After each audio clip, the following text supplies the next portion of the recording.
Now, I know there's a lot of guys out there doing video game reviews, like the Angry Video Game Nerd and RMake21.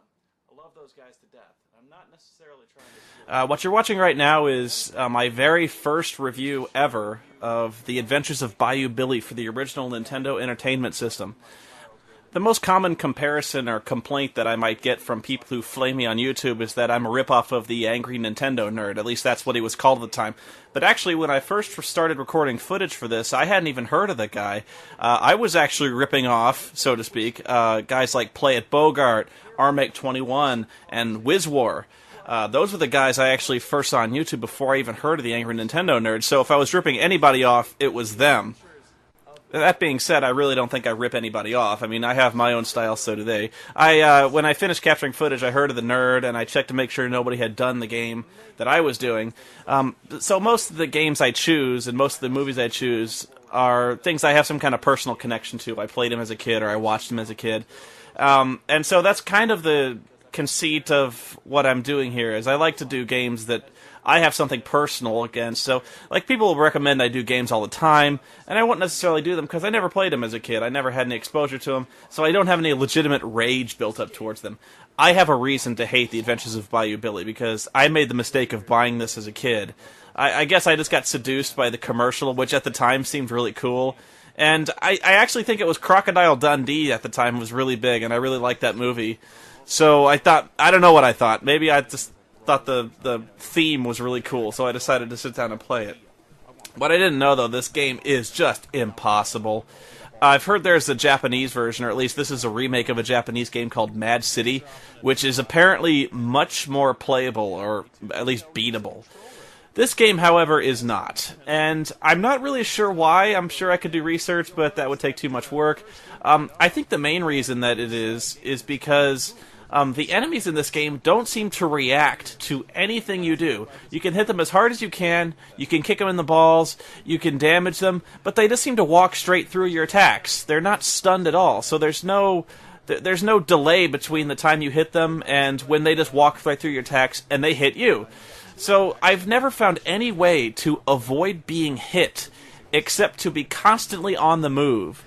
So I think the strategy you'll see a lot is for people to just constantly jump kick around, like just jump kick all the time, trying to avoid getting hit by their attacks. And it actually seems to work pretty well, but it's very tiring to do, and it's not always a guaranteed thing that's going to work. And so you'll notice later on, the enemies get much harder, much faster, they're armed, and there's much more of them on the screen at once.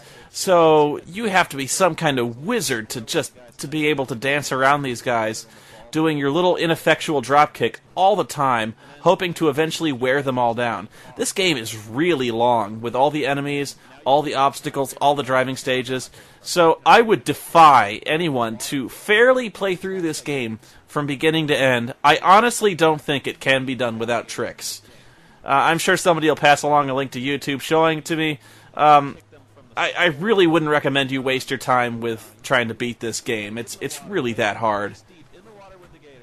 It's kind of strange to go back and watch all these old reviews because, to me at least, I can really see the evolution of what my reviews have become now, at least. It may sound kind of like I'm saying these reviews aren't that good. I think they are. It's just that they're much different. Back in the day when I was doing this, honestly, I had no idea what I was doing in terms of video making or, capturing footage. There were a lot of technical difficulties that sprung up during the making of these videos, not the least of which was just getting footage for reviews. There's a lot of ways you can do it. Emulators, I think this was done on an emulator, although I do own the game. That you can also get video capture off the console itself, which is not as easy as it sounds, believe it or not. I could tell you which ones I captured manually and which ones I emulated, but if it's NES, I pretty much emulated it because it's actually much easier than trying to capture straight off the NES. I don't advocate piracy, of course. I do own every game that I've ever reviewed, so just in case you're wondering about that. but back to what I was saying about not really knowing what I was doing. What I mean is, the process I went through to make this review is almost directly opposite of what I do now to make a review, in that this review is almost entirely improv. I captured all the footage for this game that I could, and I cut it together so that it was roughly 10 minutes long. And then, when I had that, I narrated on top of it, improvised. I knew kind of what I wanted to say. I had it kind of planned out in my head, but I had nothing written down. Absolutely nothing written. So that's why you'll notice in some of the earlier reviews, I'll kind of stumble and trip over my own sentences, and sometimes get a little lost for words. That's because I had nothing written, and I was just kind of describing what I saw on screen and just kind of bitching, impromptu. Just saying, "Oh, this sucks. Look at these guys. Look, and they're just—I can't hit anything. God damn it!" So now there's almost nothing I do that isn't scripted.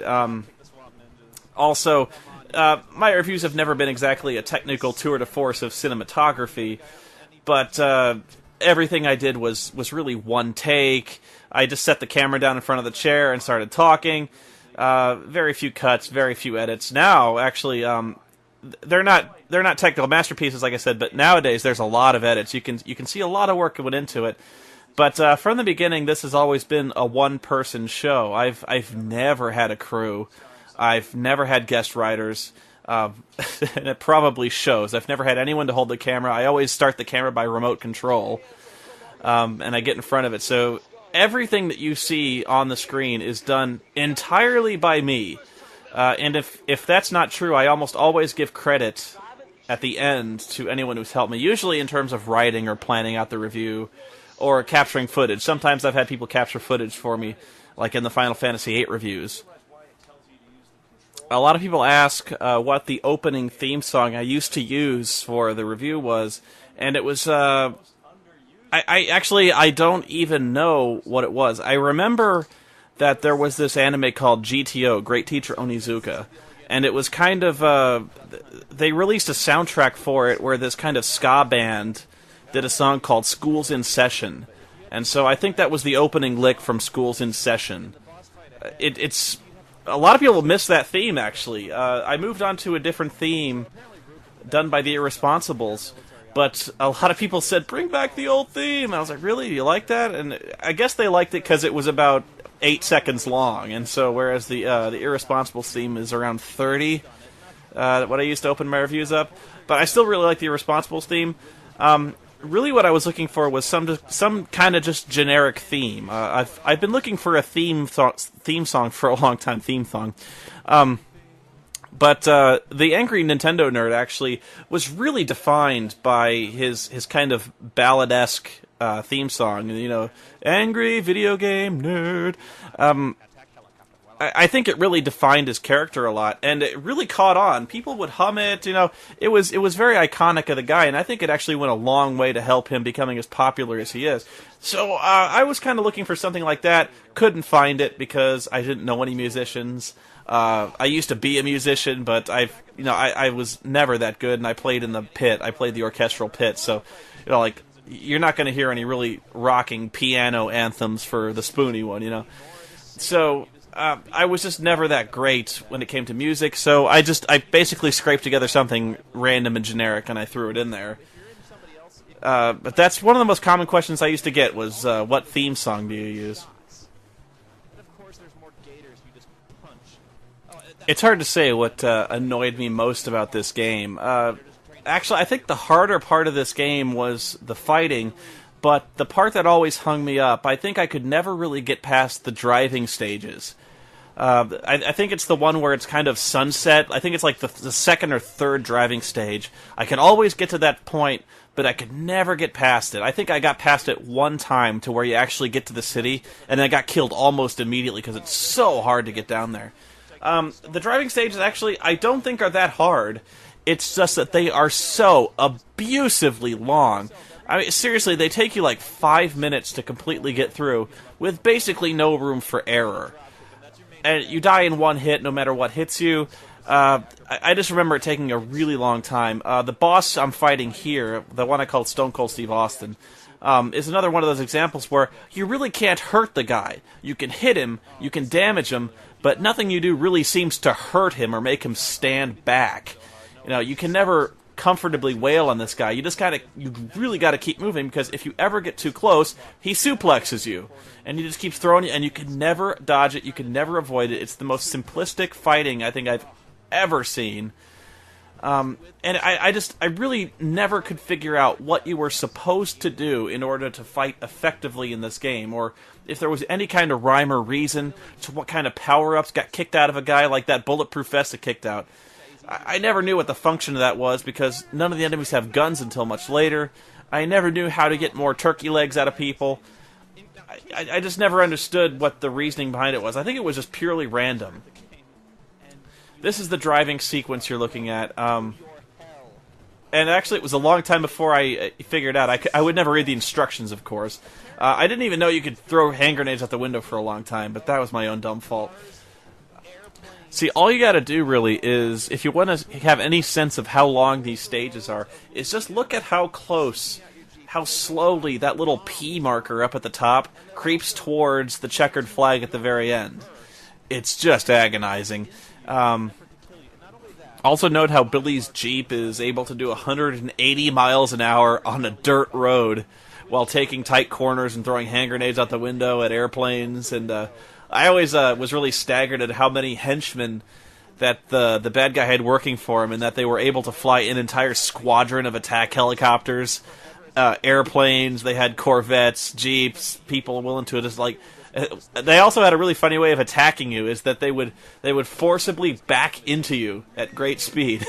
So basically, the entire henchman army was lined up on the road, saw you coming, and threw their cars into reverse at a collision course. They wouldn't be chasing you, they'd be backing into you. Although I will grant Bayou Billy one good point, in that it was a game that really did have a lot of varied gameplay, in that it had a fighting engine, it had a driving engine, it also had a shooting stage that was compatible with the Zapper. None of them were any good, but you kind of have to applaud the effort they took to, really vary up the gameplay. Most games at that time for the NES, there was really one game mode for most stuff. You didn't really change it up all that much. The light gun mode was actually really cool to me at the time, because I loved the Zapper. I would play Duck Hunt to death. I would play that all the time. So any game that involved the Zapper, like Hogan's Alley, things like that, I played it up to death. I was actually making it a little too hard on myself, however, because you really don't want to play the shooting stage in this game with the light gun. It's actually much to your advantage to use the controller, because you can push the fire button on the controller much faster than you could pull the trigger on the Zapper. So when you're fighting the helicopter, which never misses you, you want to get rid of the helicopter as fast as humanly possible. So if you're pulling the trigger, it'll take you like 3-4 times as long. It's crazy. Not only that, pulling the trigger that fast, you're going to wear out the Zapper real quickly anyway.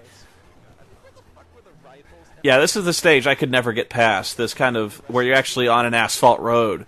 I don't know why I had so much trouble with this. I think it's actually longer than even the dirt road stages. But on top of that, the road is much more winding, and it's harder to avoid the concrete mile markers on the side of the road that just destroy you. Yeah, this brings back memories. It was amazing how frustrating this game was. And I don't think I ever really tried to bother cheating with a Game Genie. A lot of kids, at that time, would invest in a Game Genie, and we'd just cheat. If you ran into a really hard NES game, all you had to do was open up the book, find the cheat code, enter it in, and you'd beat the game. And for some reason, at the time, you didn't really feel guilty about cheating. You just wanted to see the ending at some point. So for games like this, all you wanted to do was get to the ending, see the last screen, just so you could say you'd done it. But still, were the ending screens to NES games ever really worth it? I remember playing games like Bubble Bobble and reaching the ending, only for you to not get the good ending because you didn't beat it without continuing and stuff like that. So you'd beat it with the Game Genie just to see the good ending, because it was going to drive you nuts if you never ever saw it. But to tell you the truth, I don't think I've ever seen the ending to Bayou Billy. Not on YouTube, never Game Genied it, never. I guess maybe I just considered it some kind of point of pride, never to cheat at this game, because I thought maybe one day, if the stars were aligned and the Force was with me, one day I would be able to beat this game and see the ending fair and square. And I would have earned that ending screen. But that never happened, and I think I just got so disgusted with it, I never bothered playing it again until I did this review. In fact, this is the only time I actually did Game Genie up to this point to see the last stage, because I'd never seen the last stage. I don't think I show you the last bosses in this game, who are like these 12-foot-tall dudes in American Gladiators armor, who I saw a playthrough a while back, but I still never saw the ending.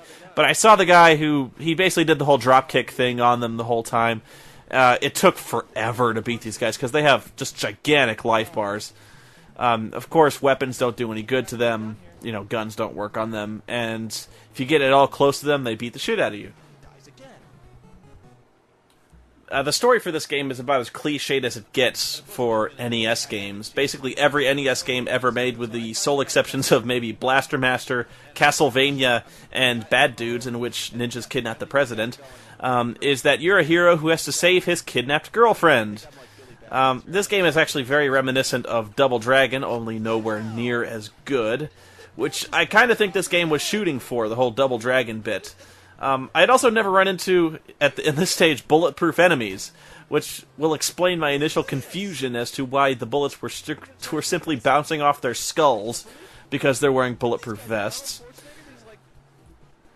I'll admit that this game isn't as gloriously bad as a lot of the other games I reviewed, although I really wasn't trying to go for the legendarily bad games at this time. I was really just trying to show you like a little snippet of my childhood, to show you just one of the worst games, one of the most frustrating games I'd ever played. And I think I did that. I really don't think you want to play this game anymore, unless you're really one of those masochistic types who really think I'm full of shit, really think I suck at video games. Hey, you know what? If you think you can take Bayou Billy, by all means, try and find it, buy it, and see if you can beat it. But I guarantee you, you're not going to get anywhere near as far even as I did, because I played this game to death, and I got pretty much as far as anyone else had ever gotten. Oh, you're about to see the infamous Dancin' Spoony, which would become a staple of several reviews, in that I would usually bust out a horrible white boy dance near the end of one of my reviews, and there we go. Yeah, actually, I think at the end of this review, I promised never again to dance, because as I was cutting this together, I saw myself doing it, and was horrified beyond belief. Although it sort of became a bit where, whenever I really didn't know how to close a review out, or I just had some kind of random musical cue, I would just start dancing to it, and people started to like it, or at least they said they liked it.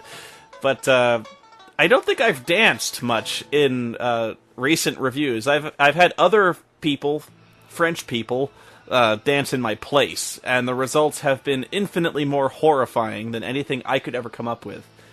But anyway, that's The Adventures of Bayou Billy for the NES. Thanks for reliving that particular slice of hell with me. Hopefully you guys bought some better NES games in your day.